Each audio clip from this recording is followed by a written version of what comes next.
அனைத்துலக உயிரோடை தமிழ் IELC தமிழ் உயிரோடை தமிழில் அன்பர்களே இலக்கின் சிந்தனை. இலக்கு இணைய இதழில் பிரசுரிக்கப்படும் ஆசிரியர் தலையங்கம் அதனுடைய விளக்கத்தை உயிரோடை தமிழ் உறவுகளுக்கு வாரந்தோறும் எடுத்து வரும் நிகழ்ச்சியாக இலக்கின் சிந்தனை இடம்பெறுகிறது. இந்த நிகழ்ச்சியில் எங்களோட தமிழ் அறிஞர் மூத்த ஆய்வாளர் கச்சிமார் மாஸ்டர் அவர்களும் பொறியியல் ஆய்வாளர் அரசு அவர்களும் இணைந்து விளக்கத்தை தரும் நிகழ்ச்சியாக இந்த நிகழ்ச்சி இடம்பெறுகிறது. இங்கே கலையத்தில் இருவரும் அணிந்திருக்கிறார்கள். வணக்கம் மாஸ்டர் அவர்களே. வணக்கம் தனாஞானி. வணக்கம் அரசு. வணக்கம் அரசு அவர்களே. வணக்கம் தனாஞானி. வணக்கம் மாஸ்டர். இருவருக்கும் வணக்கத்தை தெரிவித்துக் கொண்டு மாஸ்டர், இன்றைய ஆசிரியர் தலையங்கம் என்ன என்று கூறுங்கள். மே மாதம் ஈழத்தமிழர் இறைமையை ஒருமைப்பாட்டை மீளுறுதிப்படுத்தும் மாதமாக அமைக்கப்பட வேண்டும் என்பது இன்றைய ஆசிரியர் தலையங்கத்தினுடைய மைய கருத்தாக இருக்கின்றது. என்னன்னு சொன்னால், இந்த மே மாதத்தில் பல வரலாற்று நிகழ்வுகள் நடந்தன. 80 ஆண்டுகளுக்கு முன்பு 17/5/1946 பிரித்தானிய காலனித்துவ அரசாங்கம் தனது அரசமன்ற கட்டளையாக ஆர்டர் இன் கவுன்சில் என்று சொல்வார்கள், இதில் சிலோனுக்கான புதிய அரசியலமைப்பு பிரகடனப்படுத்தியது. இதன் தொடர்ச்சியாக 18/7/1946 1931 ஆண்டு முதலாக நடைமுறையில் இருந்த டொனமூர் அரசியலமைப்பின் 16வது அரசியலமைப்பு திட்டத்தை கடைசி அரசியலமைப்பு திட்டமாக DS சேனாயக்கா சிலோன் சட்டவாக்க சபையில் சமர்ப்பித்தார். இதனால் இவ்வாண்டு ஈழத்தமிழர் இறைமையை பிரித்தானிய காலனித்துவ அரசாங்கம் 1833 தான் தனது சந்தை மற்றும் இராணுவ நலனுக்காக ஈழத்தமிழர் விருப்பின்றி சிங்கள இறைமையுடன் இணைத்து செயற்கையாக உருவாக்கிய சிலோன் தேசியத்தின் அரசாங்கமாக தான் நிறுவிய சிலோன் அரசாங்கத்தில் கட்டமைத்தது. ஆகவே இந்த சிலோன் அரசாங்கம் என்பது செயற்கையாக சிலோன் என்கின்ற ஒரு தேசியவாதத்தையும் சிலோன் என்கின்ற ஒரு பேரையும் பிரித்தானிய அரசாங்கம் வழங்கி தொடங்கி வைத்தது என்பது மிக முக்கியமான விடயம். அதே காலகட்டத்தில் ஈழத்தமிழர்கள் தங்களின் வரலாற்றுக்கு முற்பட்ட காலம் முதலான இலங்கை தீவில் தொடர்கின்ற தங்களின் இறைமையையும் தங்களின் தேசியத்தின் ஒருமைப்பாட்டையும் மீளுற்பத்தி செய்யும் தேசிய விடுதலை போராட்டத்தில் அன்று முதல் இன்று மட்டும் ஈடுபட்டு வருகின்றனர். இது பிரிவினையும் அல்ல, இதற்கான அணுகுமுறை பயங்கரவாதம் அல்ல. இந்த உண்மையை உலக மக்களுக்கும் அனைத்து உலக நாடுகளுக்கும் வெளிப்படுத்தும் பொறுப்பு இந்த மே மாதத்தில் தாயகத்தில் வாழும் ஈழத்தமிழர்களுக்கு மட்டுமல்ல, உலகெங்கும் புலம்பெயர்ந்து வாழும் உலக இனமாக உள்ள ஈழத்தமிழர்களுக்கும் உண்டு என்பதை இலக்கு முதலில் வலியுறுத்தி கூற விரும்புகின்றது. அந்த வகையில பிரித்தானியாவில் பாராளுமன்ற உறுப்பினர்களை சந்திக்கிறவர்கள், மத்திய அமைப்புகளியான சந்திப்புகளை செய்பவர்கள் இந்த மாதத்தில் முக்கியமாக பிரித்தானியா எங்களுடைய இந்த வரலாற்று மாற்றத்துக்கு மூல காரணமாக இருக்கிறது. ஆக பிரித்தானியாவுக்கு தார்மீக பொறுப்பு இருக்கிறது. எங்களுடைய விடயத்தை செலவிட வேண்டும் என்பது வலியுறுத்த வேண்டும் என்பது அந்த ஆசிரியர்களுடைய கருத்தாக இருக்கிறது. அந்த வகையில் தான் 13/11/1947 பிரித்தானிய வெஸ்ட்மின்ஸ்டர் பாராளுமன்றத்தில் அறிமுகம் செய்யப்பட்ட சோல்பரி அரசியலமைப்பு அடிப்படையிலான சிலோன் சுதந்திர மசோதா நிறைவேற்றப்பட்டு 10/12/1947 பிரித்தானியாவின் அரச கையெழுத்தை பெற்றமே வரலாறு. அடுத்த ஆண்டு அதே டிசம்பர் 10 அனைத்துலக மனித உரிமைகள் தினம் பிரகடனப்படுத்தப்பட்டது. அதுக்கு ஒரு வருடத்துக்கு முதல் தான் எங்களுக்கான சோல்பரி அரசியலமைப்பின் மூலமான சுதந்திரத்துக்கான மசோதா பிரித்தானிய அரசினுடைய கையெழுத்தை பெற்ற என்பது வரலாறு. அண்டையிலிருந்து இன்றைக்கு மட்டும் இந்த மனித உரிமை சாசனத்துக்கு எதிரான செயற்பாட்டை தான் ஸ்ரீலங்கா அரசாங்கம் செய்து கொண்டிருக்கின்றது.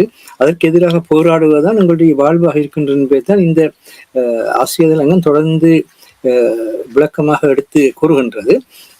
அதே நேரத்தில் அதனை நீங்கள் வாசித்து தெரிந்து கொள்ளலாம். அதே நேரத்தில் 22/5/1972 நேஷன் வித்தவுட் ஸ்டேட் என்கின்ற நிலைக்கு அரசற்ற தேசிய இனமாக எங்களுடைய இனம் மாற்றப்பட்டது என்பதையும், அதன் பின்னணியில் 1975ஆம் ஆண்டு அடையாள குடியேற்றத்தின் மூலமாக அதைத் தொடர்ந்து பாராளுமன்றத்தில் தந்த சிறுநாயம் பிரகடனப்படுத்திய தன்னாட்சி பிரகடனத்தின் மூலமாகவும், அடுத்து 1976ஆம் ஆண்டின் வட்டுக்கோட்டை தீர்மானம் வழியாகவும், வட்டுக்கோட்டை தீர்மானம் ஏற்படுவதற்கு முன்பு அதுவரை பல குழுக்களாக இருந்த ஈழத்தமிழர்களுடைய செயற்பாட்டு தன்முன்றால இருந்த போராளிகள் தமிழ விடுதலை புலிகளாக தங்களை கட்டமைத்த வரலாறும் 1976 மே 5 இடம்பெற்றது. இதன் தொடர்ச்சியாக தொடர்ந்து 1977ஆம் ஆண்டில் தமிழர் தாயகத்தினுடைய குடியேற்றமாக தேர்தலை மாற்றி மக்களுடைய ஆணை வட்டுக்கோட்டை தீர்மானத்துக்கு மே மாதம் 14 1976ஆம் ஆண்டு நிறைவேற்றப்பட்ட வட்டுக்கோட்டை தீர்மானத்துக்கு மக்கள் ஆணை இருக்கிறது என்பதை வெளிப்படுத்தினார்கள். இந்த அடிப்படையில் கட்டமைக்கப்பட்ட தேசிய அரசாங்கம் 1978 தமிழ் மக்களுக்கான பாதுகாப்பான அமைதியான வாழ்வை வளர்ச்சிகளை ஸ்ரீலங்கா அரசாங்கம் செய்து வந்த இனஅழிப்பு, இனப்படுகொலைகள், இனத்துடைப்பு, பண்பாட்டு இனஅழிப்பு இவற்றுக்கு எதிராக முறையாக கட்டமைக்கப்பட்ட சீருடைய இந்த முப்படைகளுடன் கூடிய நிர்வாக சட்ட அமூலாக்க தன்மைகளுடன் 37 ஆண்டுகள் நடத்தினார்கள் என்பதெல்லாம் வரலாறு. அவற்றை இங்கு நாங்கள் விளக்கமாக குறிப்பிட்டிருக்கின்றோம்.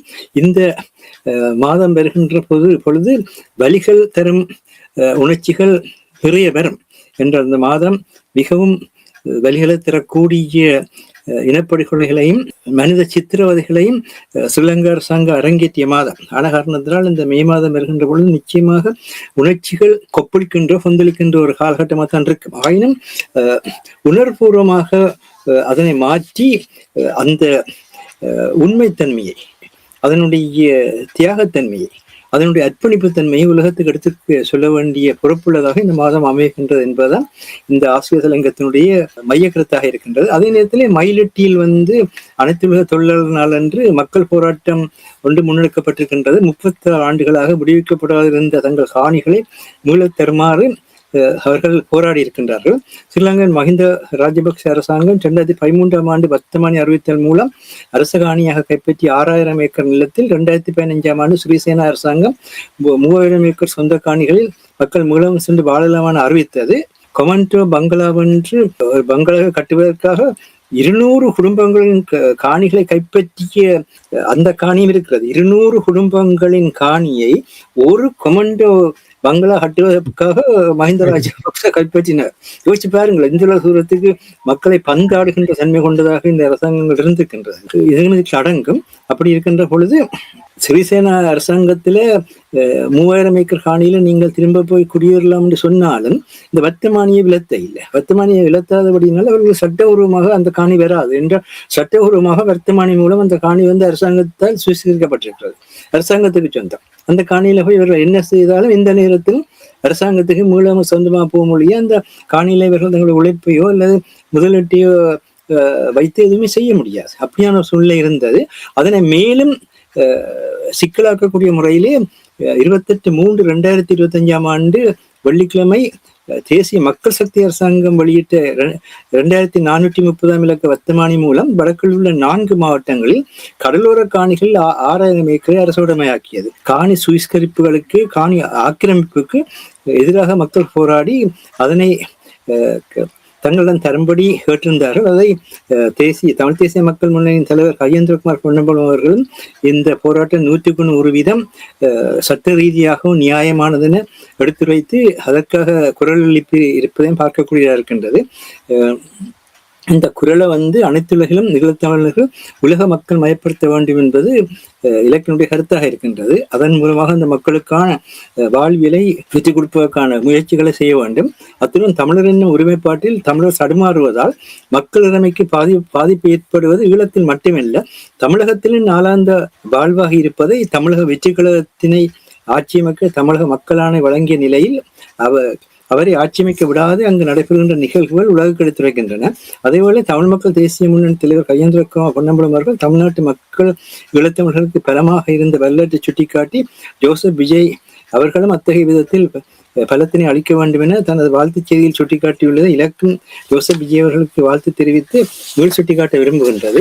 இந்த நேரத்திலே சாவச்சேரி பாராளுமன்ற உறுப்பினர் அர்ஜுனா ராமநாதன் அவர்களும் பாராளுமன்றத்திலே வாழ்த்தை தெரிவித்திருந்தார்.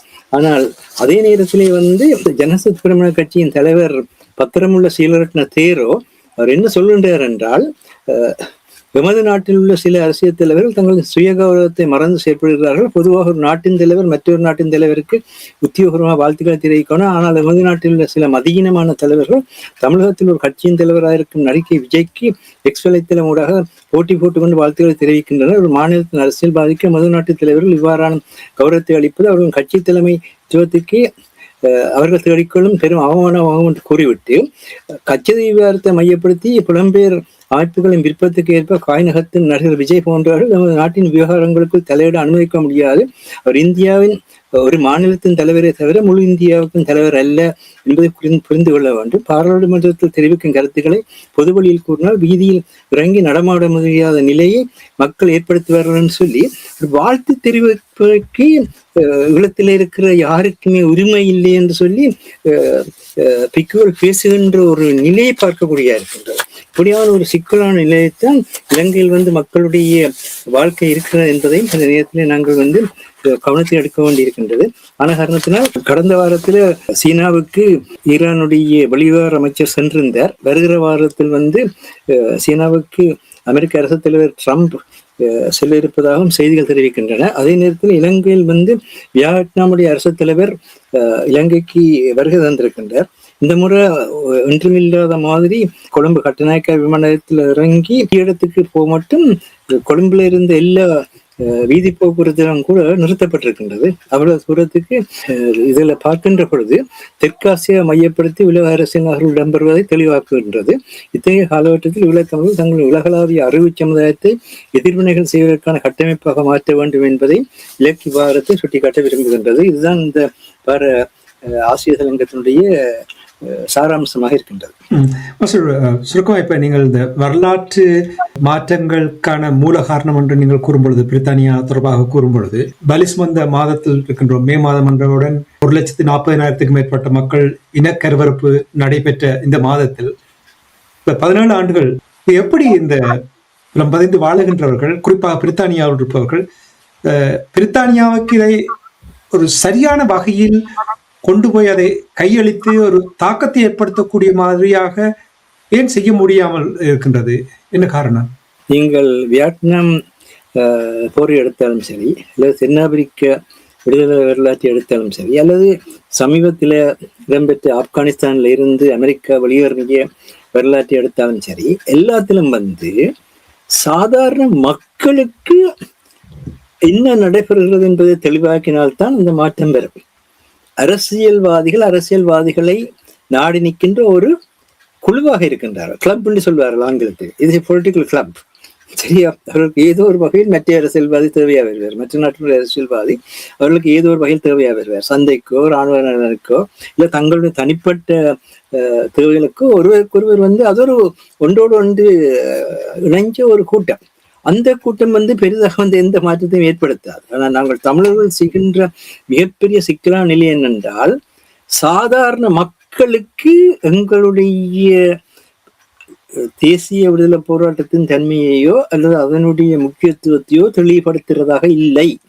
அப்படி இருக்கின்ற பொழுது நீங்கள் ஒரு கட்சியினுடைய பொறுப்புமிக்க பதவியில் இருப்பவர்களை அமைச்சர்களாக இருந்தாலும் சரி, அல்லது பாராளுமன்ற குழுக்களுடைய தலைவராக இருந்தாலும் சரி, அவர்களை நீங்க பேச கூப்பிடுகின்ற பொழுது பல நேரங்களில் கட்சிக்கு உரிய நன்கொடை கொடுத்தும் கூட கூப்பிடுற வழக்கம் கூட இருக்கின்றது. அவர்கள் வருவார்கள், பேசுவார்கள், போவார்கள். ஆனால் அவர்கள் எந்த மாற்றத்தையும் பெரிதாக ஏற்படுத்த மாட்டார்கள். 76 நாட்கள் பிரித்தானிய பாராளுமன்றத்துக்கு முன்னால அதுவும் கடும் குளிருக்கு குழந்தைகள், பெரியவர்கள், முதியவர்கள், உடல் வலு இழந்தவர்கள் எல்லோருமே இருந்து போராடி பார்த்தார்கள் தானே. என்ன மாற்றத்தை கொண்டு வந்தார்கள்? எல்லாம் வந்தார்கள், பேசினார்கள், செய்தார்கள், போனார்கள். இவ்வளவுதான் நடந்தது. ஆனால் அதே மாற்றத்தை நாங்கள் மக்களுக்கிடையில் கொண்டு வந்திருந்தோம் என்று 1983ஆம் ஆண்டு ஆடி ஈழத்தமிழ் இனஅழிப்பை ஸ்ரீலங்கா செய்த பொழுது கார்டியன் பத்திரிகையில் தான் மிகப்பெரிய விளம்பரம் ஒன்று 53 பிரித்தானிய மன்ற உறுப்பினர்களின் கையெழுத்துடன் போட்டார்கள். அது உலகம் முழுக்க அடுத்த நிமிடம் என்ன நடக்கிறது என்ற சிக்கலை கொண்டு வந்தார். இந்திரா காந்தி கூட அர்ஜென்டினாவை அணுகி அர்ஜென்டினா கூடத்தான் பாதுகாப்பு சபையில் ஈழத்தமிழர்களுக்கான பாதுகாப்பு கோரிக்கையை முன்வைத்தார். அப்ப உலகளாவிய நிலையிலே நாங்கள் செயற்படுவது என்பது நாங்கள் நெச்ச மாதிரி அதை சொல்ல போனால் அரிசிக்கு மேல கூட நாங்கள் ஒரு மனவேதனைத்தான் சொல்றோம். நாங்கள் போய் நின்று பக்கத்துல படம் எடுத்து செம்பனை உடைச்சு குடிச்சு போட்டு வராதீங்கன்னு சொல்றது உங்களுக்கு மேல் இருக்கிற எந்தவித வெறுப்பையுமே இல்லை. என்னென்றால் இந்த பார்க்கைகளை கவலையாக இருக்கிறது. நீங்கள் மக்களுக்கு எவ்வளவு தூரத்துக்கு சாதாரண மக்களுக்கு இந்த பிரச்சனை தெரிவிக்கப்பட்டிருக்கிறார். இங்க வேண்டாம், இலங்கையில வந்து சிங்கள மக்களுக்கும் முஸ்லிம் மக்களுக்கும் கூட மலையாள மக்களுக்கும் கூட எங்கட மக்களுக்கு கூட உலகத்துக்கு இந்த பிரச்சனை தெரியும்ன்றது பெரிய கேள்விக்குறியா இருக்குது. இந்தியாவுக்கு போனால் இந்தியாவில வந்து தமிழ்நாட்டு அரசியல் தலைவர்களை தவிர தமிழ்நாட்டில் இருக்கிற சாதாரண மக்களுக்கு எதுவுமே தெரியாது. இந்த அரசியல் தலைவர்களோட நிற்கிற ஒவ்வொரு வட்டத்துக்கு தான் தெரியும். சாதாரண மக்களோட நாங்க பேசி பார்க்கின்ற பொழுதெல்லாம் எதுவுமே பெருசாக தெரியாது. இந்த விஷயத்துல வந்து சோவீரபாண்டியனை நாங்கள் போட்டுக்கிறனாங்கள. சோவீரபாண்டியன் வந்து சாதாரண எளியவர்களுக்கு இந்த நூல்களை வேண்டி கொடுத்து இதை கொடுத்து இந்த வரலாற்றை அவர்களுக்கு சொல்லிக் கொடுத்து ஓரளவுக்கு வந்து மக்களுக்கு அறிவிட்டு கொண்டு வந்தார்கள். அப்படி ஒரு சிலர் இருக்கிறார்கள், இல்லையா நாங்கள் கூறவில்லை. ஆனால் என்ன பிரச்சனை என்றால், எது உண்மையோ எது வரலாறோ அதை நீங்கள் கூறாவிட்டால் அதற்கான ஒரு எழுச்சியோ அதற்கான ஒரு மாற்றமோ ஒரு காலம் பெறாது, நடக்காது. இன்னைக்கு ஈரான் வந்து உலகத்தில் இருக்கிற ஐக்கிய சபா உறுப்பினர்களுடைய படம் எடுத்துக்கொண்டு நிற்குது. எந்த இடத்துல வந்து அவர்கள் தங்களுக்கான எந்த விஷயத்தை செய்யணும் அங்க போறார்கள், அங்க பேசுகிறார்கள். அதுவும் அவர்கள் அன்றைக்கு அரசவர்கள் தெளிவாக கூறினர், போகின்ற பொழுது அந்த தன்மையோடு நாங்கள் கூட்டாண்மை உள்ளவர்கள், நாங்கள் பாதிக்கப்படுகின்ற நீங்களும் பாதிக்கப்படுகிறீர்கள், நாங்கள் பங்காண்மை உள்ளவர்கள், நாங்கள் பாதிக்கப்படுகின்ற நீங்களும் பாதிக்கப்படுகிறீர்கள், இந்த தன்மையோடு நாங்கள் அணுகுறதில்லை. நாங்கள் போகின்ற பொழுது ஒன்றில் மன்றாட்டை முன்வைப்போம், இல்லாட்டி புலம்புவோம். புலம்பலும் மன்றாட்டும் ஒரு காட்டத்திலும் நடைமுறையில வந்து வேலை செய்யாது. பழைய காலத்தை பற்றி பேசியும் பிரயோசனம் இல்லை. பழைய காலத்தை பற்றி ஓரளவுக்கு பேச வேண்டும், அது வேற விஷயம். ஆனா கடந்த காலம் எங்களுக்கு எந்த விதமான ஒரு தன்மையும் தராது. புத்தர் வந்து விபாசன என்கின்ற புத்தருடைய போதனையில் அவர் சொன்ன விடயம் என்னவென்றால், நீங்கள் கடவுளை தேட முடியாது என்று சொன்னால் கடவுளை மறந்துடுங்கள். நீங்கள் வந்து விண்ணில என்ன இருக்குன்னு உங்களால தேட முடியாவிட்டாங்க. புத்தர் காலத்துல இந்த விண்வெளி ஆராய்ச்சியில் வளர இல்லை. விண்ணில என்ன இருக்குன்னு தேட முடியாவிட்டால் விண்ணை மறந்துடுங்கள். நீங்கள் வாழ்ந்து கொண்டிருக்கிற உங்களோட நாள் தான் உங்களுக்கு முன்னாலே இருக்குது. ஆனபடியா நிகழ்காலத்திலேயே வாழுங்கள். நிகழ்காலத்துல துக்க நிவாரணத்தை எவ்வளவுக்கு துக்கத்தை நீக்க முடியுமோ அவ்வளவுக்கு செயற்படுங்கள். இதுதான் தரணுவாதத்துல பெந்தமும் வந்து கிளாசிக்கல் லிபரலிசத்துல சொன்னார். அப்ப நாங்கள் வாழ்ந்து கொண்டிருக்கிற நிலையில தான் நாங்கள் துக்க நிவாரணத்தை கொண்டு வரலாமே தவிர, ஐயோ நேற்றைக்கு எப்படி நடந்தது இப்படி நடந்தது ஐயோ அதுதான் பேசிக்கொண்டே இருப்போம். அதிலும் இந்த கவிஞர்கள் ஆக வீரர்கள்.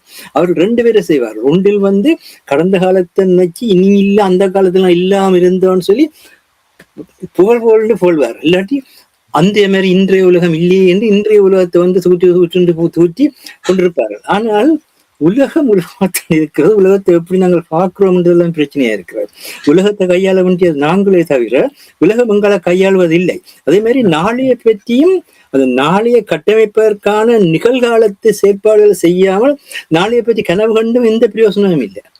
பாத்தீங்கன்னா ஈரானை பார்த்தீங்கன்னா, ஈரான் வந்து தனக்கு தங்களுக்கு அமெரிக்கா தாக்கல் செய்வார்கள் அவர்களுக்கு தெரியும். எவ்வளவு நுட்பமாக எல்லாம் வேலை செய்கின்றார் என்பது தெரிகிறது.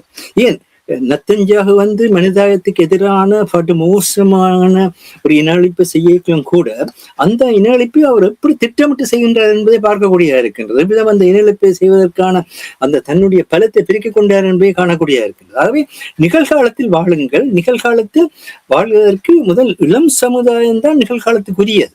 எல்லா மனிதருக்கும் 40 வயசு மட்டும் கருவளத்தை மையமாக வைத்து இயற்கை வந்து அவர்களுடைய உடல் வளத்தை கட்டமைக்கும். அது ஆணாக இருந்தாலும் சரி பெண்ணாக இருந்தாலும் சரி. அதன் பின்பு 40 வயசிலிருந்து தேய்மானம் தொடங்கிவிடும் என்பது எல்லோரும் கூறுகின்ற ஒன்று. ஆகவே இந்த 25 வயசுக்கும் ஆகக்கூடால் 18 வயசுக்கும் 40 வயசுக்கும் இடப்பட்ட காலம்தான் போராட்டத்துக்குரிய காலம். அந்த காலம்தான் மாற்றத்துக்குரிய காலம். அவர்கள் எத்தனை பேரை நாங்கள் வந்து அவர்களுடைய எண்ணப்படி செயல்படுவதற்கு அனுமதிக்கிறோம் என்பதுதான் இன்றைக்கு கேள்வியாக இருக்கின்றது.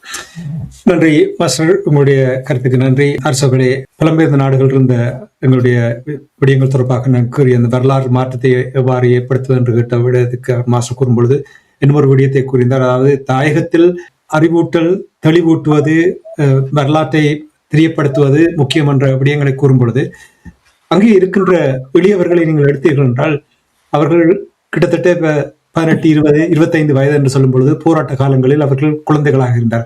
ஆனால் அவர்களுக்கு இந்த போராட்டங்கள் தொடர்பாக, எங்களுடைய மண் பிரச்சனை தொடர்பாக, மண் மீட்பு தொடர்பாக எந்த ஒரு அக்கறையும் இல்லாத ஒரு நிலைமை இருக்கிற தொடர்ந்து வருகின்ற செய்திகளை பார்க்கும் பொழுது இப்படியே எங்களை வாழ விடுங்கள் என்றுதான் சிலர் கூறுகிறார். இதே நேரத்தில் உங்களுக்கு தெரியும், அனுரகுமார நாயக்குடைய அரசாங்கம் குழப்பகரமான செய்தியை மக்களுக்கு வெளிப்படுத்தும் பொழுது இது ஒரு நாடு ஒரு சட்டம், நாங்கள் எல்லோரும் ஒரு இனத்தை சேர்ந்தவர்கள் என்று கூறும் பொழுது இது எவ்வளவு சிக்கலை ஏற்படுத்தி இருக்கிறது. தமிழர் தாயகத்திலிருந்து ஒரு விழிப்புணர்வை ஏற்படுத்துவதற்கு அவர்களுடைய சிந்தனைகள், அவர்களுடைய நேரங்கள், பொழுதுபோக்கு எல்லாமே ஒரு வேற பக்கத்தில் இருக்கின்றது. இது எவ்வாறு இந்த எங்களுடைய இனத்தினுடைய விடுவிக்கான இந்த பாதையை எவ்வளவு தாக்கத்தை ஏற்படுத்தும்? இதற்கு காரணம் என்ன?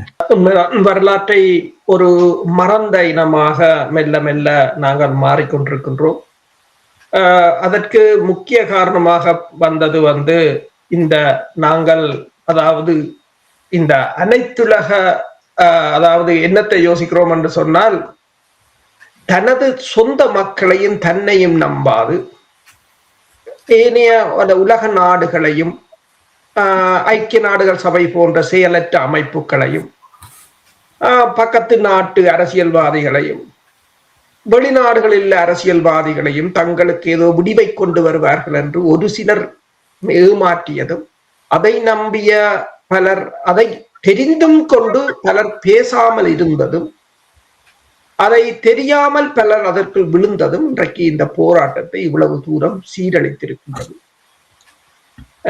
இதற்கான பொறுப்பை எல்லோரும் தான் ஏற்றுக்கொள்ள வேண்டும் என்று இப்போது மாஸ்டர் கூறினார். அதாவது ஒரு தேரர் கூறியார், அதாவது ஒரு மாநிலத்தின் தலைவருக்கு வாழ்த்து சொல்வது என்று. உங்கள் நாட்டை விட 3 தொடக்க 4 மடங்கு அதிக சனத்தொகை கொண்டது அந்த மாநிலம். அவங்களோட குப்பை அல்ற பட்ஜெட் தான் உங்களோட பட்ஜெட்டாக இருக்கு. அதற்குத்தான் அவர் தலைவராக வந்திருக்கின்றார் என்று சொன்னால் அதை ஒன்று அவர் புரிந்து கொள்ள வேண்டும். அடுத்ததாக அது இன்னொரு நாடு. அதை எமது மக்களிடம் இருக்கின்ற குழப்பம் என்னென்று சொன்னால், அந்நியர்கள் எமக்கு போராடி விடுதலையை பெற்று தருவார்கள். ஐக்கிய நாடுகள் சபை காசா மக்களுக்கு மட்டும் உதவவில்லை, கண்ணை மூடிக்கொண்டிருக்கவில்லை. இப்போது அமெரிக்காவுக்கும் கண்ணை மூடிக்கொண்டுதான் இருக்கின்றது. என்றால் அது உங்களுக்கு பெற்றுத்தரும் என்று கொஞ்சம் பேர் திரிகிறாங்களே, அவங்க இவ்வளவு ஏமாற்றுக்காரங்கள் என்பதை நீங்கள் முதலில் புரிந்து கொள்ள வேண்டும்.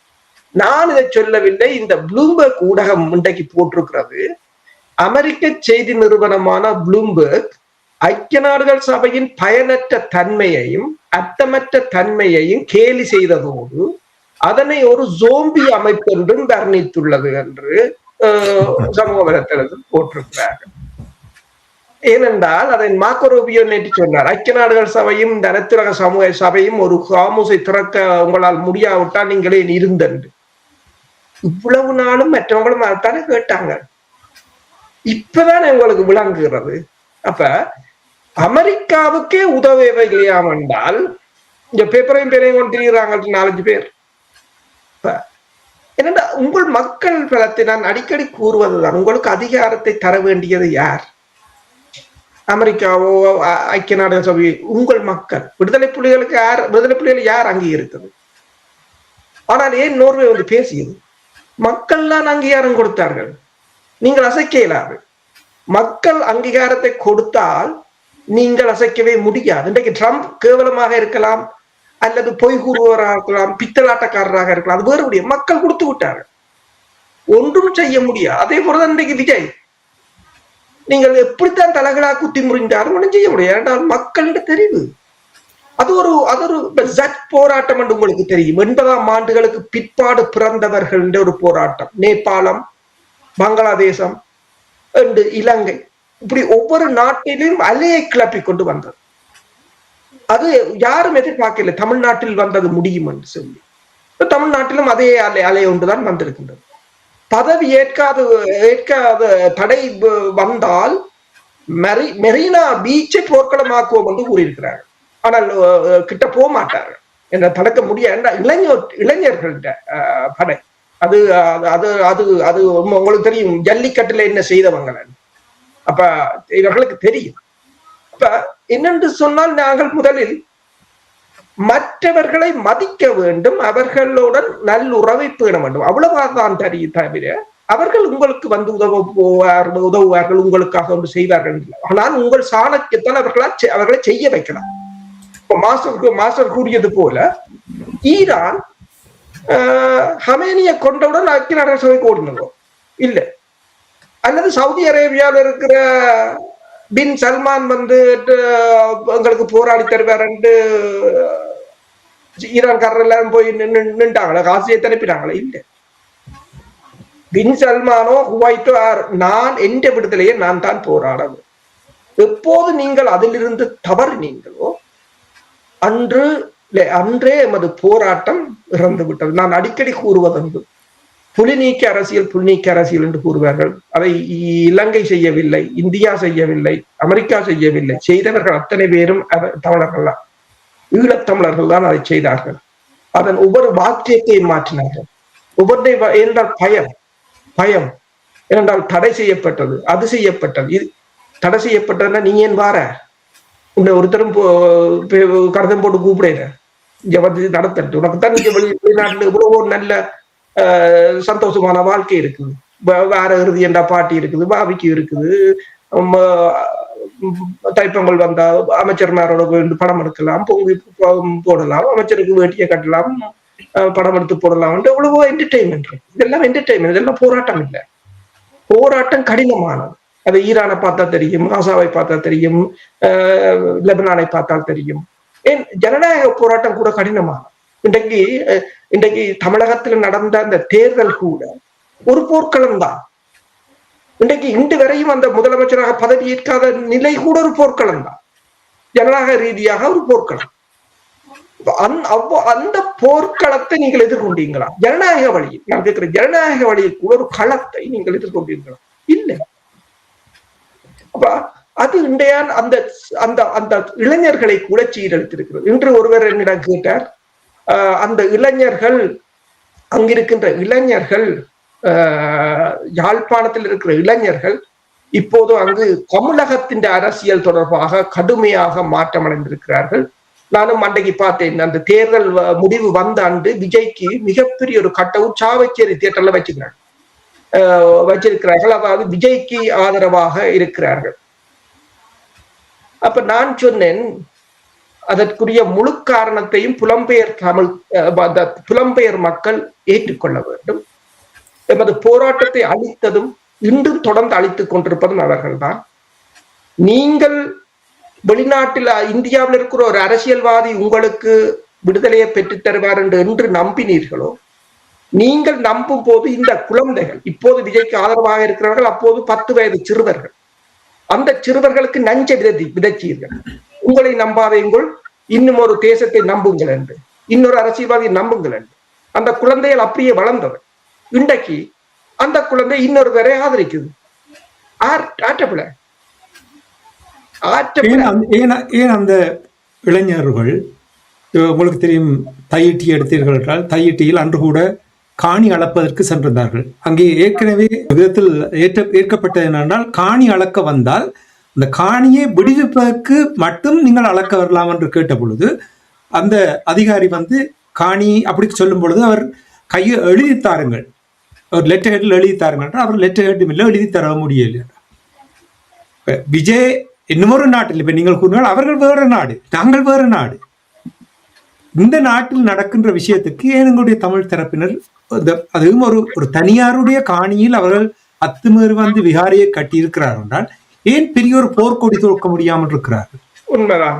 என்னென்று சொன்னால் ஒன்றை நாங்கள் யோசிக்க வேண்டும். அதுக்கும் நான் வருகிறேன். அந்த அவர்கள் இப்ப இளைஞர்களாக இருக்கிறவர்களில் பலர் பிறப்பதற்கு முன்னர் விடுதலை போராட்டம் முடிந்துவிட்டது, அல்லது அவர்கள் 10 வயசு 5 வயதாக இருக்கும் போது முடிந்துவிட்டது. இங்கு இருக்கிறார்கள், போராட்டத்தில் இருந்தவர்கள், போராட்டத்தில் பார்த்தவர்கள், வந்தவர்கள், போராட்டத்தால் தான் இங்கு வந்து செட்டில் ஆகினவர்களும் இருக்கிறார்கள். ஒரு மீனவர்களுக்காக ஒரு இந்திய தூதரகத்தையோ ஒரு போராட்டம் பண்றீங்க, தையிட்டி மீனவர் போராட்டம், ஸ்ரீலங்கா தூதரக முற்றுகை, ஸ்ரீலங்காக்கு எதிரான பொருளாதார முற்றுகை ஏதாவது பார்த்திருக்கிறீர்களா? இல்லை, இல்லை. அது என்னென்று சொன்னால், இவர்கள் ஒரு இப்ப அமெரிக்கா எப்படி இந்த ஐக்கிய நாடுகள் சபைக்கு ஒரு தவறான உதாரணமாக இருந்ததோ, அதே போல இந்த புலம்பெயர் மக்களும் புலம்பெயர் சமூகமும் எங்கள் போராட்டத்துக்கு ஒரு நாசம் விளைவிக்கின்ற தவறான உதாரணங்களாக மாறிவிட்டது. அது அடுத்த தலைமுறையையும் அழிச்சு விட்டது. இனி அடுத்த தலைமுறை இதற்குள்ளால் தப்பி வர வேண்டும் என்று சொன்னால் ஏதோ ஒரு வகையில் ஒரு கருத்துருவாக்கத்தை ஏதாவது உருவாக்க வேண்டும். இல்லை என்று சொன்னால் ஒரு புரட்சியாகத்தான் மாற வேண்டுமே தவிர இந்த அழிவுக்கு முக்கியமாக முழு காரணத்தையும் புலம்பெயர் தேசம் ஏற்றுக்கொள்ளத்தான் வேண்டும். அவர்கள் தங்கள் சுயநலங்களுக்காகவும் தங்கள் பண மாஃபியா என்று கூறுவார்கள். உழைப்பு இப்ப தமிழீழ போராட்டம் என்றது இப்ப ஒரு பிசினஸ் தானே, அந்த வியாபாரமாக அதை மாற்றி விட்டார்கள். அதன் விளைவுகள் தான் என்று நீங்கள் சொன்னது சரி. கையெட்டி போராட்டத்தில் ஒரு 10 பேரை கூட காண முடியாது. 10 பேரை கூட நீங்கள் அங்கு அந்த அபியான போராட்டம், ஏன் காணாமல் போனோர் போராட்டத்தை பாருங்கள்.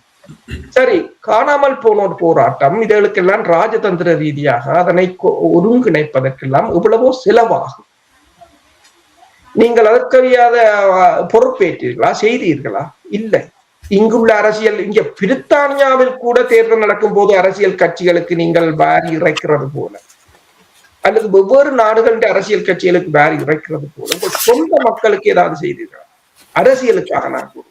ஆட்டுக்குட்டி வாங்கி கொடுக்கறத மாட்டுக்குட்டி வாங்கி கொடுக்கறத நான் கூறுவேன். அரசியலுக்காகவும் அந்த மக்களுடைய நீதிக்காகவும் ஏதாவது செய்தீர்களா? இல்லை. இன்று வரையிலும் அதற்காக யாரும் இறங்கியதும் இல்லை. இவ்வாறான ஒரு நிலையில் தான் இந்த போராட்டம் நிற்கின்றது. வரலாறு மெல்ல மெல்ல அழிந்து கொண்டு போகின்றது. வரலாறு மாற்றப்பட்டு கொண்டும் வருகின்றது. வரலாற்றை துளைத்த இனம் கூறியது போல வரலாறு எனது வழிகாட்டி என்பது. வழிகாட்டி என்ற வரலாறு தவறாக இருக்குமாக இருந்தால் நாங்கள் சரியான இடத்துக்கு போக மாட்டோம். நன்றி தரிசகளே. நீங்கள் கூறுகின்ற விடயங்களை கேட்கும் பொழுது தொடர்ச்சியாக நாங்கள் கூறுவது போல் போராடிய இனம், இவ்வளவு திட்டங்கள் கட்டமைப்புகளோடு போராடிய இனம் சின்னாபின்னமாக இருக்கின்றது என்பது தெளிவாக தெரிகின்றது. மாஸ்டர், தாயகத்தில் இருக்கின்ற இளைஞர்கள் தொடர்பாக கூறும் பொழுது உங்களுக்கு தெரியும், சமீபத்தில் செம்மணி புதைகுழி தொடர்பாக விசாரணை ஆரம்பித்திருக்கின்றார்கள். இதுவரையில் 256க்கும் மேற்பட்ட உடலங்கள் அடையாளம் காணப்பட்டிருக்கின்றது. குழந்தைகளுடைய அடையாளம் இனி எரித்துவிட்டு சாம்பலாக கொண்டு வந்து போட்ட, இன்னொரு இடத்துல எரித்துவிட்டு சாம்பலாக கொண்டு வந்து போட்ட அந்த அடையாளங்களும் கூட கண்டுபிடித்திருக்கிறார்கள். செம்மணி விவகாரம் தொடங்கும் பொழுது அணையா விளக்கன்றொன்றை தொடங்கினார்கள். அதற்கு ஊடகத்துக்கு முன்னால் நின்று விசில் அடித்தவர்கள் எத்தனை பேர்? அவர்கள் எல்லோரும் தங்களுடைய ஒரு போராட்டமாக தாங்கள் ஆரம்பித்தது போல் காட்டினார்கள். இதுவரையில் எத்தனை தமிழ் தரப்பினர்கள் இது சர்வதேசமயப்படுத்துவதற்கு எவ்வளவு முயற்சி எடுத்து இந்த போராட்டத்தை நடத்தியிருக்கிறார்கள்? நீங்கள் கூறுனீர்கள் ஆரம்பத்தில் அரசற்ற இனமாக இருக்கின்றோம் என்று நீங்கள் கூறுனீர்களே, இது யார் பொருட்படுத்தி நடத்த போகிறார்கள்? இனி கேப்பா புலவு மக்களை பாருங்கள், காணியை இழந்துவிட்டு வீதியில் போராடி கொண்டிருக்கிறார்கள். சமீபத்திலும் கூட போராட்டம் நடத்தி இருக்கிறார்கள். யார் இதுக்கு பொறுப்பு கூற போகிறார்கள்? எல்லாத்தையும் பற்றியும் நாங்கள் மறந்துவிட்டு ஒரு இனமாக வாழ வேண்டிய ஒரு நேரம் வந்து விட்டதா? மறப்பது என்பது எப்பொழுது நீதி நிலைநாட்டப்படுகின்றதோ அந்த பின்னணியில் தான் ஒரு வரலாற்றை இருந்து மக்கள் தூரப்போகின்ற நடக்கும். நீதி நிலைநாட்டாத வரை அந்த வரலாறு தான் அவர்களுக்கான நீதிக்கான தூண்டுதலாக இருக்கும். அந்த நேரத்துல வரலாற்றை மறப்பது என்பது மக்களுக்கான எதிர்காலத்தை இருள வைக்கின்ற ஒன்றாக அமையும்.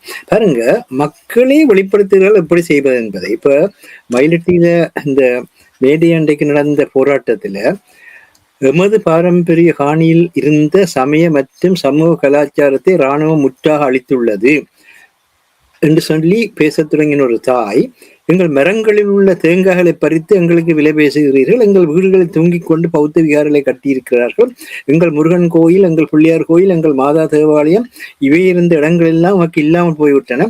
அப்படி என்றால் நாம் எங்கே இருப்பது? எங்களுக்குள்ள வருமானம் என்ன? எங்களின் தோட்டங்களில் இருந்த தென்னை மரங்கள் மாமரங்கள் மூலமே எங்களுக்கு வருமானம் கிடைத்தது. நீங்கள் ஒரு இராணுவப்படியாக எங்கள் காணிகளை பிடித்து எங்களது காணிகளில் வலுக்கட்டாயமாக தங்கி மிகவும் பெருமையாக இருக்கின்றீர்கள். நாங்கள் எங்கே போவது? நாங்கள் வேறு நாட்டுக்காக போவது?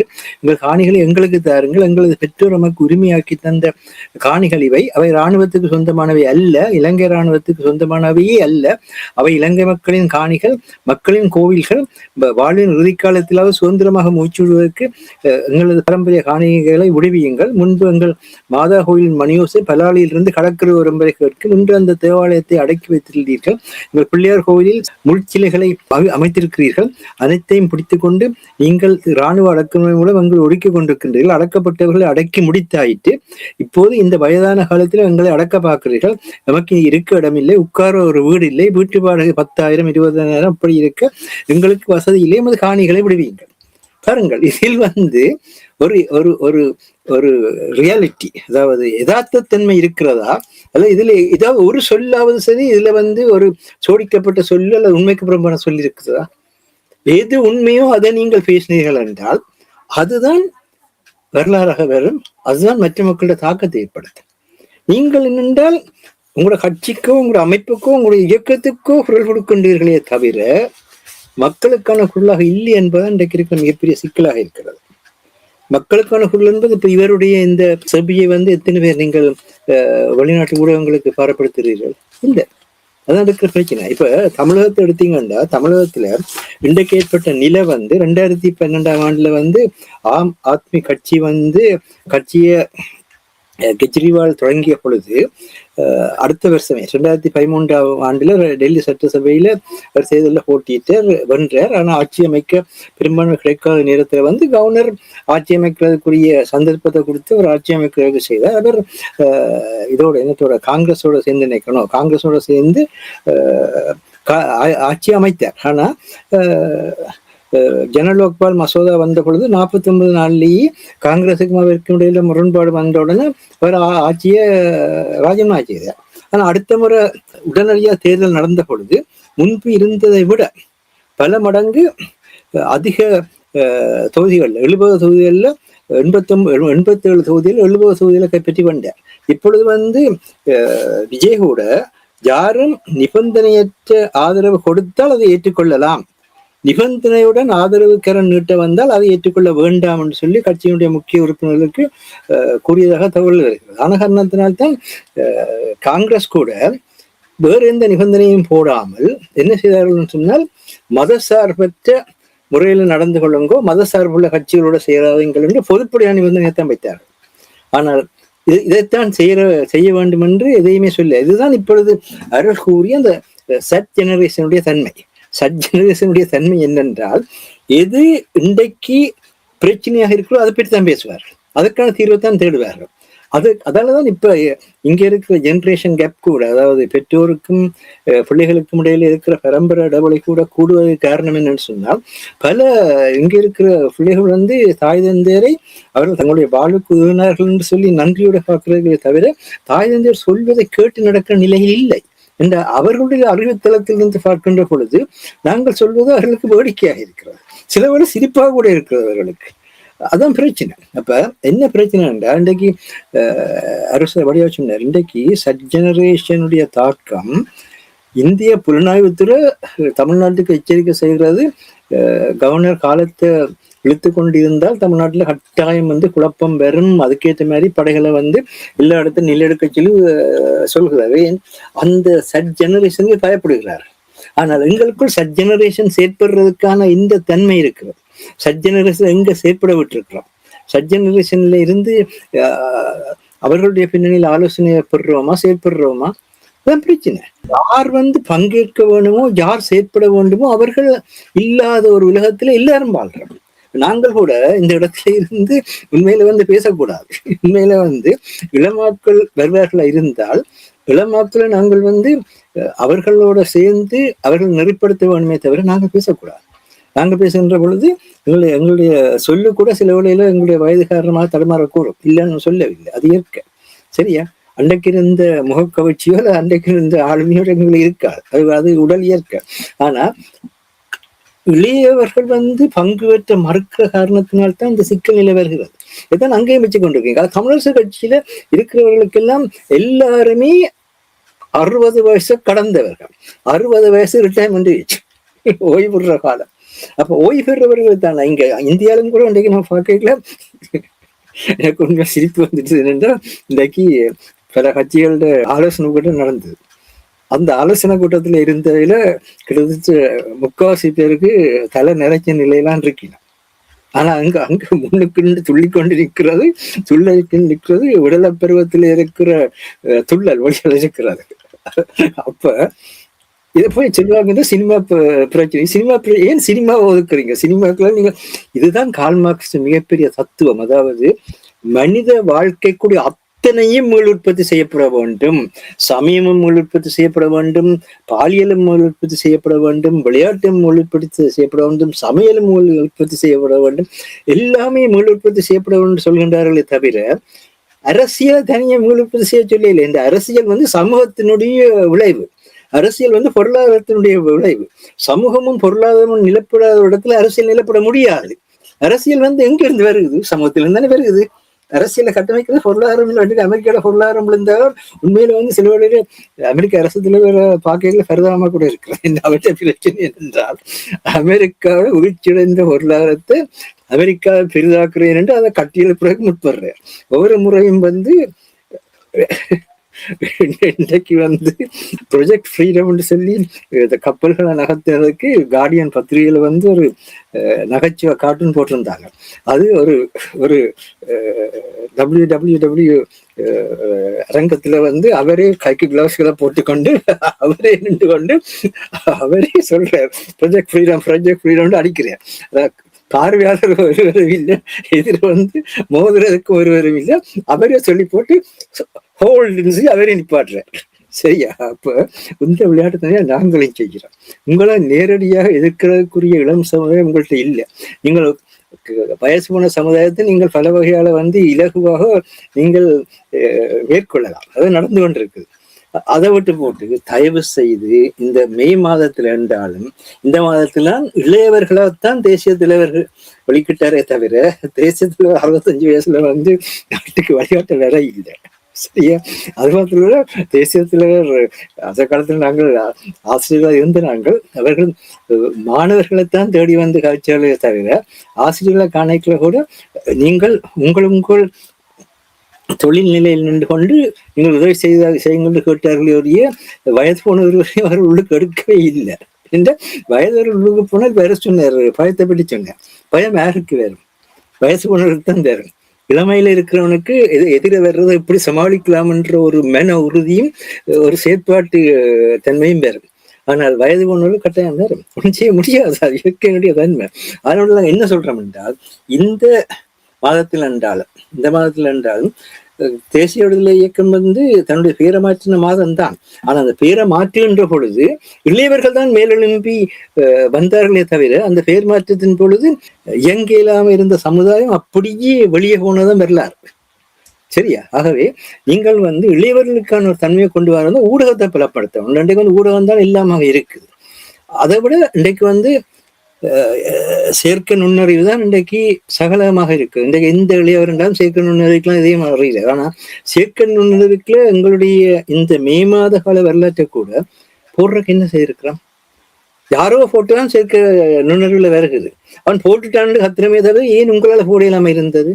அது மாத்திரம் இல்லை, உங்களுக்கு தெரியும் இதுல என்னத்துல கூகுளோட தலைமை பொறுப்பே ஒரு தமிழர்கிட்ட இருக்கு. அவரோட கூட நீங்கள் காட்சி பேசி வரலாறா போட முடியாது. அதான் அங்க இருக்க பிரச்சனை. இன்னொரு விஷயம் என்னன்னா, இந்த மரபு மாதத்தை பற்றி கதைச்சவே இந்த மாதத்தை தான் மரபு மாதமா கொண்டாடணும். எந்த மாதத்தை? ஜூலை மாதத்தை தான் நீங்க மரபு மாதமா கொண்டாட வேணும். அந்த ஜூலை மாதத்தெல்லாம் நாங்கள் அப்ப இருந்த ஆடி இனழிப்பால தான் உலகம் முழுக்க நாங்கள் பரவினோம். அப்ப ஏன் வந்தது என்றதை சொல்ற மாசம் தான் மரபு மாதம். வந்ததுக்கான காரணத்தை சொல்லி நாங்கள் அங்க என்னென்ன சிறப்போடும் இருந்ததை மற்றவர்களுக்கு எடுத்து சொல்றதான். அது தொழில்நுட்ப சிறப்பாகவும் இருக்க வேண்டும், வர்த்தக சிறப்பாகவும் இருக்க வேண்டும். தொழில்நுட்ப சிறப்பும் வர்த்தக சிறப்பும் தான் இன்றைக்கு வறுமையை தவிர நாங்கள் கம்பராமாயணத்தை பாடினோம். நாங்கள் சரி கம்பராமாயணமாவது வைணவ தமிழ் இலக்கியமா வந்தது. அதை விட்டு போட்டு மகாபாரதத்தை பாடினோம், வால்மீகி ராமாயணத்தை பாடினோம், காளிதாசனை பாடினோம்னு சொல்லி பாடிக்கொண்டிருந்தால் ஏன் இங்க விக்டோரியா மகாராணி தமிழ் மக்களுடைய கலையை வெளிப்படுத்தக்கூடிய ஒரு நாடகத்தை தனக்கு முன்னால் அரங்கேற்ற சொல்லி கேட்ட பொழுது அப்பொழுது இருந்த முத்துக்குமாரசாமி என்ன செய்தார்? ஹரிச்சந்திரன் நாடகத்தை கொண்டு அரங்கேற்றினார். ஹரிச்சந்திரன் நாடகத்துக்கும் தமிழ் இலக்கியத்துக்கும் என்னையா தொடர்பு? இல்ல அவர் கேட்கிற உங்களுடைய தமிழர்களுடைய பண்பாட்டை, தமிழர்களுடைய பாரம்பரியத்தை வெளியேற்ற ஒரு நாடகத்தை கொண்டு வந்து அரங்கேற்றுங்கன்னு கேட்டாரு. மகாராணிக்கு முன்னால் நாடகம் அரங்கேற்றப்பட்டது.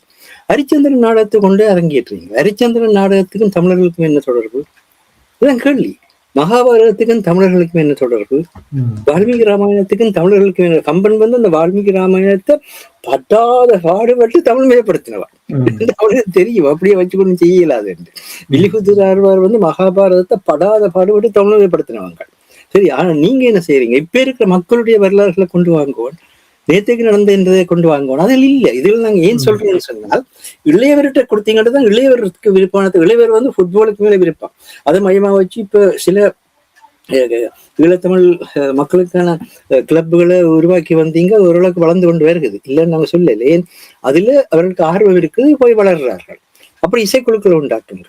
இப்போ வந்து ஜூலை 17 ILC வந்து இசைக்கு மேல ஆர்வம் காட்டி எதற்காக வேண்டிய அந்த இளையவர்களுக்கான அந்த நிகழ்ச்சியை நடத்துது என்ன சொன்னா, அவர்களுக்கானது அவர்களுக்கு கொடுங்க. இனி அங்க வந்து என்ன செய்யறீங்கன்னா, சில இடங்கள்ல வந்து இசை நிகழ்ச்சியை வச்சுட்டு 65 வயசுக்காரர் வந்து சாஸ்திரிய சங்கீதத்தை பாடுவீங்க. அது என்ன பிரயோசனம்? தயவு செய்து சிந்திச்சு செயல்படுங்க. யாருக்கும் எதிராக கதைக்கையில் எல்லாருக்கும் வாழ்றதுக்கான உரிமை இருக்குது. மற்றது இன்னொரு முக்கியமான விஷயம் என்றால், அறிவு எல்லாருக்கும் பொதுவானது. அறிவோட சேர்த்து விடாதீங்க. படிப்பு வித்தியாசம். படிப்பு வந்து அந்த நாட்டில் பொருளாதார கட்டமைப்பாக உருவாக்குறதுக்கு, அந்த சமூகத்தை உருவாக்குறதுக்கு படிப்பு தேவை. அது வேற. அப்படி அது புறம் சார்ந்த விஷயம். அறிவு பகுத்தறிவு ஒன்றுதான் இருக்கு மனிதனுக்கு. அந்த மனிதன் சிந்திக்கக்கூடிய முறையில இந்த மனிதனுக்கு நீங்க சிந்தனையை கொடுத்தீங்கன்றாலும் பகுத்தறிவு வேலை செய்யும், சரியான முறையில் சிந்திப்பான் என்பதன் அடிப்படையான உண்மை. உங்களுடைய கருத்துக்கு நன்றி அரசோர்களே. நிறைவாக இப்ப நீங்கள் பேசும்பொழுது கூறினீர்கள், புலம்பெயர்ந்து வாழுகின்ற எங்களுடைய இனம் போராட்ட காரணத்தினால் இங்கே வந்திருந்தார்கள் என்ற விடயங்களை நீங்கள் கூறும்பொழுது, நீங்கள் கூறினீர்கள் புலம்பெயர்ந்து வாழுகின்ற இந்த அமைப்புகள் செயல்பாட்டாளர்களுடைய திறமை இல்லாமல் எப்படி அதை செய்வது என்ற அந்த விடயங்களை கூட நீங்கள் அடிக்கடி சுட்டிக்காட்டும் பொழுது, தமிழர் தாயகத்தில் உங்களுடைய அடுத்த சந்ததியினர்கள் இந்த விடயங்களை புரிந்து ஒரு மாற்றங்களை ஏற்படுத்தவில்லை என்றால், புலம்பெயர்ந்த நாடுகள் இருந்து என்ன விடயத்தை செய்தாலும் அதனால் என்ன பலன் அளிக்க போகிறது? தமிழர் தாயகத்தில் நீங்கள் வடக்கு கிழக்கு எடுத்தீர்கள் என்றால் எந்த ஒரு மாற்றமும் இல்லை, எந்த ஒரு முன்னேற்றமும் இல்லை. அங்கே ஒரு மாற்றத்தை ஏற்படுத்தவில்லை என்றால் வெளிநாடுகள் இருந்து நீங்கள் என்னத்தை செய்தாலும் என்ன பிரயோசனம்? அது யாருக்காக செய்ய போகிறேன்? உண்மைதான். என்று சொன்னால், நான் இதை பல தடவைகள், நினைக்க 15-20 தடவைகள் சொல்லிவிட்டேன். அமெரிக்க தூதுவர் கூறிய கருத்து, நீங்கள் அபிவிருத்தி செய்யும் போது கூட அதில் ஒரு அரசியலை வைத்து செய்யுங்கள், அதுதான் பிரயோஜனமாக இருக்கும். அவர்கள் ஏன் அப்படி கூறுகிறார் என்றால், உங்கள் இனத்தை உயர்த்துவதற்கு அது தேவை என்றுதான் கூறுகிறார். நீங்கள் ஒரே அடியாக அனைத்து நாடுகள் அதை செய்ய வேண்டாம் என்றது, இதை செய்ய வேண்டாம் என்றது சொன்ன மாதிரி, இப்போ மாஸ்டர் சொன்னது போல ஹரிச்சந்திரன் நாடகத்தை அரங்கேற்றினது போல ஹரிச்சந்திரனாக மாறி அரங்கேற்றுறது இல்லை. அப்படி மாறினா நீங்கள் மாறிட்டு போங்க. அதுக்கும் போராட்டத்துக்கும் அதுக்கு சம்பந்தம் இல்லை. அரசியலுக்கும் ஹரிச்சந்திரனுக்கும் என்ன சம்பந்தம் என்று நான் சொல்ல தேவையில்லை, மாஸ்டர்கிட்ட கிட்ட சொல்லுவேன். ஹரிச்சந்திரனுக்கும் அரசியலுக்கும் என்ன தொடர்பு இருக்கிறது. அப்ப அரசியல் என்பது, இப்ப அந்த காலத்துல கூட இயக்கம் வளர்ந்த போது, இயக்கம் என்றால் யார் என்று தெரியாது. ஒரு சில இடத்தில் கந்தர் மடத்தில் சுட்டு விட்டு போனார்கள், அவ்வளவுதான் தெரியும். அதுக்கு பிறகுதான் தெளிவண்ண வாரார். ஒவ்வொரு கோயில்கள், ஒவ்வொரு சேர்ச்சுகள்ல பின்னேறம் வழியே 6 மணிக்கு பிறகு ஒரு அந்த இளைஞர்கள் எல்லோரும் கூடுவார்கள். மணலுக்குள்ள இருந்தால் கதைப்போம், அந்த அரசியல் கதைப்போம், இந்த அரசியல் கதைப்போம், ஒரு விளக்கம். ஒவ்வொரு இடத்தையும் நாங்கள் இராணுவ சுற்றி வளைப்பு நடக்கும் 84கள்ல. அப்ப இங்க இந்த பகுதியில சுற்றி வளைக்கிறாங்க என்றால் இந்தியத்தை இளைஞர்கள் எல்லாம் அடுத்த கிராமத்துக்கு கூடும். அந்த கிராமத்துக்கு போனாலும் அங்க ஒவ்வொரு எல்லாரும் கூடியிருந்து இதுதான் கதைக்கிறது, இது கதைப்போம். அப்படி நீங்கள் இப்ப எங்க கதைக்கிறீங்கள்? அதுக்குரிய அதை கதைப்பதற்கு ஒரு செட்டப் வேணும். இது கோவிட்டுக்கு முதல் நாங்கள் ஒரு யோசித்தோம், கிராமமாக ஒரு ஒன்றை கட்டி எழுப்போம். யார் செய்தீர்கள்? அதுக்குரிய நிதி வளத்தையோ, அதுக்குரிய ஒருங்கிணைப்பையோ, சரி, அதுக்குரிய உதவிகளையோ நான் பல தடவைகள் கூறிவிட்டேன். அபிவிருத்தி என்று சொன்னால் நீங்கள் எந்த நாடுகளிடமும் போய் கை கேட்கலாம், எந்த அமைப்புகளும் உதவி செய்யும், அது அவங்களோட சட்டம். அரசியலுக்கு என்று சொன்னால் இல்லை. ஆனால் பணம் இல்லாமல் அரசியல் நகராது இங்க. அல்லது எல்லா கட்சிகளும் டொனேஷன் வாங்குவது உங்களுக்கு தெரியும். பெரிய பெரிய முதலாளிகள் எல்லாம் கட்சிகளுக்கு பின்னால் நிற்பதும் கட்சிகளுக்கு கொடுப்பதும் வாங்குவதும் எல்லோரும் உலகறிந்த விடயம். அது இந்தியாவிலும் சரிதான், அமெரிக்காவிலும் சரிதான். அதுல மாற்று கருத்து இல்லை. அப்ப உங்கள் படம் அங்கு நீங்கள் எங்கேயோ இருக்கிற வேறொரு நாட்டின் அரசியல் கட்சிக்கு அரசியல் செய்ய கொடுக்குறீங்களா? உங்கள் தேசத்துல என்ன அரசியல் செய்தீர்கள்? உங்கள் தேசத்துல நீங்கள் என்ன அரசியல் செய்தீர்கள்? ஒரு கொஞ்சம் அதுவும் இந்த பொது வேட்பாளர் என்ற பிரச்சனை இருக்கு. அதுல எவ்வளவோ பாடுபட்டு ஒரு சொற்ப நிதி, ஒரு துளி, ஆனால் எவ்வளவு வெற்றியை தந்தது. 2,25,000 வாக்கு. அதுக்கு அனுப்பினதுக்கு படாத பாடுபட்டார்கள். ஒரு 3,000 பவுண்ட் சேர்க்கிறதுக்கு படாத பாடுபட்டார்கள். இன்று கூறுகிறார்கள் தமிழகத்தில் இடம்பெற்ற தேர்தலுக்கு பெர்மிங்கத்தில் மட்டும் ஒரு தமிழ் பள்ளிக்கூடத்துல 25,000 பவுண்ட்ஸ், யூகேல இருந்து போனது 3,5 லட்சம் பவுண்ட்ஸ், சுவிஸ்ல இருந்து போனது 2 லட்சம் பிராங்க், பிரான்ஸ்ல இருந்து போனது, ஆஸ்திரேலியாவில இருந்து போனது, கனடாவில இருந்து கூட்டி பாருங்க. உங்கள் இனமாக பிச்சை இருக்குது. உங்கள் இனத்துல அந்த அந்த இளைஞர்கள் எல்லோரும் அரசியல் என்னன்னு தெரியாம தெரிகிறார்கள். உங்களுக்கும் ஒரு வரலாறு இருக்கு. இதை செய்கிறீர்கள் அல்லவோ, நீங்கள் செய்துட்டு போங்க. ஆனால் வரலாறு ஒருவரையும் மன்னிக்காது. காலம் அப்படித்தான். காலம் கடுமையான தண்டனையை வழங்கும். அதை இதுக்கு மேல் நாங்கள் எதுவும் செய்ய முடியாது. நீங்கள் வேண்டுமென்று செய்கிறீர்களோ அல்லது இந்த பண மாஃபியாக்களிடம் மாட்டுப்பட்டு நீங்கள் நிற்கிறீர்களோ அல்லது வெவ்வேறு புலனாய்வுத்துறையால் நீங்கள் இயக்கப்படுகிறீர்களோ, எதையும் நாங்கள் அறிய மாட்டோமே என்று சொன்னால், ஒரு இனம் தப்பி பிழைப்பதற்கு அதற்கு ஒரு புலனாய்வுத்துறை வேணும். எங்களிடம் அதுவும் இல்லை. புலனாய்வுத்துறை என்றால் நீங்க யோசிக்கப்படாது, படைத்துறை என்று. நிதியிலும் புலனாய்வுத்துறை இருக்கு, அரசியலும் புலனாய்வுத்துறை இருக்கு, பத்திரிகை துறையிலும் புலனாய்வு அரசியல் என்று பல பத்திரிகை என்று இருக்கு, எல்லாத்திலும் இருக்கு. ஏனென்று சொன்னால் எதிரி என்ன நினைக்கிறார், எங்களுக்கு எதிராக என்னென்ன சதி திட்டங்கள் பின்னப்படுகின்றன என்பதை கண்டறிவதற்கு. அது ஒன்றுமே இல்லாமல் நிராயுத பாணியா யாரும் ஏமாற்றி விட்டு போவது, அந்த ஒரு ஏமாற்றத்தின் விளைவுதான் இது. நீங்கள் இருவரும் கூறியது காலாகாலமாக தொடர்ந்து தவறிழைத்தது தமிழர்கள். ஆனால் நாங்கள் தொடர்ந்து மற்றவர்களில் அவர்களின் மீது விரலை காட்டி அவர்களைத்தான் நாங்கள் குறை கூறி தொடர்ந்து கூறிக்கொண்டிருக்கின்றோம் என்பதைத்தான். உதாரணமா தேசிய மக்கள் சக்தி கன விஷயங்களை தாங்கள் அதாவது ஊழல் விஷயம், போதைப்பொருள் விஷயம், பாதாள குழு விஷயம், இப்படி கன விஷயங்களை பற்றி எல்லாம் பேசுகிறார்கள். நல்ல விஷயம். ஆனா அதே தேசிய மக்கள் சக்தி வடக்கு கிழக்குல இருக்கிற தமிழ் மக்களுக்கு யாழ்ப்பாண அரசு, வன்னியரசு நிலப்பிறப்பு அவர்களுடைய ஒரு வசனம் சொல்லுதா? அந்த ஒரு வசனத்தை சொல்வார்களா இருந்தால் உண்மையான சோசியலிச பாதையில இருந்து கருத்து என்னன்னு சொன்னால், பண்டாரநாயக்கா இங்க கேம்பிரிட்ஜ்ல படிச்சுட்டு சோசியலிஸ்டாக இங்க வந்த பொழுது சொன்ன முதலாவது வார்த்தையை யாழ்ப்பாண ரட்டசபாவை, கண்டி ரட்டசபாவை, கோல் ரட்டசபாவை என்று கோட்டை அரசு, கண்டி அரசு, யாழ்ப்பாண அரசு, 3 அரசு இருந்தது. அந்த 3 அரசுக்குமான நிலப்பரப்புகள் அவர்களுக்கு தான் சொந்தம் கொண்டு வந்தார்.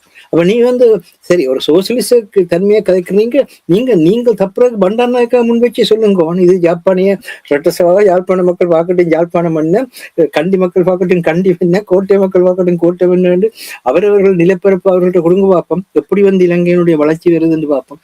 அப்படி சீனியம் இல்லை. அதே மாதிரி தான் இங்கேயும் கூட நாங்கள் இந்த நாடக கணக்க பேசுறதுக்கு நேரம் இல்லை. இங்கேயும் கூட தமிழக தேர்தல் மாற்றத்தை விரும்புகிறது இளைய சமுதாயம் என்பதை வெளிப்படுத்தி இருக்கிறது. அதே மாதிரி தான் எங்களோட இளைய சமுதாயம் மாற்றத்தை விரும்புகிறது எல்லாத்திலும். மொழியில இலக்கணத்தை தூக்கி பிடிச்சுக்கொண்டு டான்ஸ் ஆடுவோம். இலக்கணத்தை தூக்கி பிடிச்சுக்கொண்டு டான்ஸ் ஆடுறதுக்கு இல்லை இலக்கணம், இலக்கியம் கண்டதுக்கு தான் இலக்கணம். அப்ப அவனை இலக்கியத்தோட வாழ வைக்கணும். நான் பேச ஒரு நேரம் போது நான் சொல்றேன் என்னண்டா, தயவு செய்து அந்த வயசுக்குரியவர்கள் அந்த வயசுக்குரிய தன்மையோட வாழ விடுங்க. அதே நேரத்தில் இந்த அறிவார்ந்த சமுதாயத்தையும் ஊடகத்தையும் வணிக சமுதாயத்தையும் இணைக்கிறதுக்கான ஒரு தன்மையை பாருங்க. அப்படி இணைச்சிங்கன்றதான் விவசாயிகளும் தொழிலாளர்களும் மீனவர்களும் அதன் பின்னணியில இயங்குறதுக்கான தன்மை வரும் என்பதுதான் மிக முக்கியமான விடயம். தமிழர்கள் தலை நிமிர்ந்து வாழ்வதற்கு தமிழர்கள் தங்களுடைய தவறுகளை தாங்களாகவே திருத்த வேண்டும். அதனூடாக ஒரு பயன்படுத்துங்க. இந்த மே மாதத்தையும் ஜூலை மாதத்தையும் பயன்படுத்துங்க. இந்த 2 மாதத்தையும் நீங்க பயன்படுத்தினாலே போதும் என்று கூறிக்கொண்டு இன்றைய இலக்கின் சிந்தனை நிகழ்ச்சியை தொடர்ந்து கொண்டு வருவோம். நிகழ்ச்சியில் பங்கெடுத்த தமிழறிஞர் மூத்த ஆய்வாளர் ஃபட்டிமா மாஸ்டர் அவர்களுக்கும் பொறியியல் ஆய்வாளர் அரசவர்களுக்கு நன்றி கூறி தனாஞானி இந்த நிகழ்ச்சியை நிறைவு கொண்டு வருகின்றேன். நன்றி வணக்கம் மாஸ்டர் அவர்களே. நன்றி வணக்கம் அரசவனே. எமது பார்வையாளர்களுக்கு வணக்கம். மக்களின் குரலாய் ஓங்கி ஒலிக்கும் இலக்கு மின்னிதழ் மற்றும் உயிரோடை தமிழ் வானொலி ஆகிய இவ்விரு ஊடகங்களும் உங்களைப் போன்ற எமது நேயர்கள் நண்பர்களின் ஆதரவிலேயே இயங்கி வருகின்றன. மிக குறைந்த வளங்களுடன் பல இடர்கள் மற்றும் தடைகளை தாண்டி பயணிக்கும் எமது ஊடகங்களின் பணிகள் மேலும் வளர உங்களால் முடிந்த நிதியுதவியை வழங்கி இன்னும் காத்திரமான செயற்பாடுகளை முன்னெடுக்க உதவுமாறு மிகவும் பணிவன்புடன் வேண்டி நிற்கின்றோம். உங்கள் பங்களிப்பு உங்களின் உரிமை குரலாய் ஓங்கி ஒலிக்கும். நன்றி.